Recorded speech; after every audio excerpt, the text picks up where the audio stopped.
5-year tenure. Well, Mary, it is that time of year again. Valentine's Day is creeping up on us. Some people are ready while some are not. Well, for those not schooled in the art of roses, our Allison Caden has some tips on how to get the best blooms and the most for your money. A dozen roses, simple, sweet, and sometimes very expensive. You're going to pay a little more on Valentine's Day than you would any other day of the year except for maybe Mother's Day. Smart Money's Lee Gallagher says expect to pay 30% more for roses on Valentine's Day.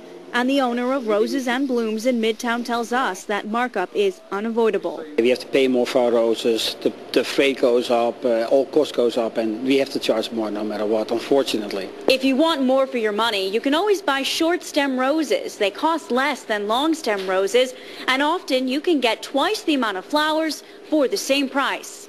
Plus, smaller arrangements or other types of flowers can say I love you for less. But when it comes to buying buds on the internet, experts say you pay extra for that convenience. Blair Martin says that's how he ordered 24 Valentine's Day roses for his girlfriend Tiffany. It's much easier. You sit there, take them as time as you want, and you get the perfect roses from wherever you want them. But the problem with many internet florists, there is no quality control. The online link or website may even mislead you to think you're ordering from a local shop. But instead, they just place the order, mark up the price, and commission out the order to a random florist. It's pretty possible that you might not end up, the person you're selling the flowers to might not end up getting exactly what you ordered. Experts say the safest bet is for you to place an order at a trusted local florist, or if it's long-distance love, call a shop yourself in your loved one's town. But what about the late bloomer, that person who realizes on February 14th that, oops, today's the day, and heads to the corner deli for flowers?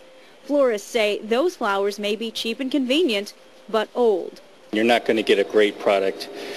There's got to be some reason that those roses are probably perhaps stored a little longer than they should have been.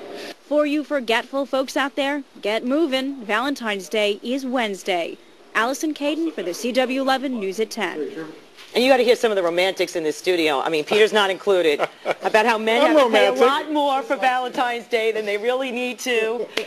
But you know what? Since there's a snowstorm coming, maybe you'll have a good excuse on Wednesday. Yes, the great thing we've heard about the price of roses. My goodness. Go ahead, spend it.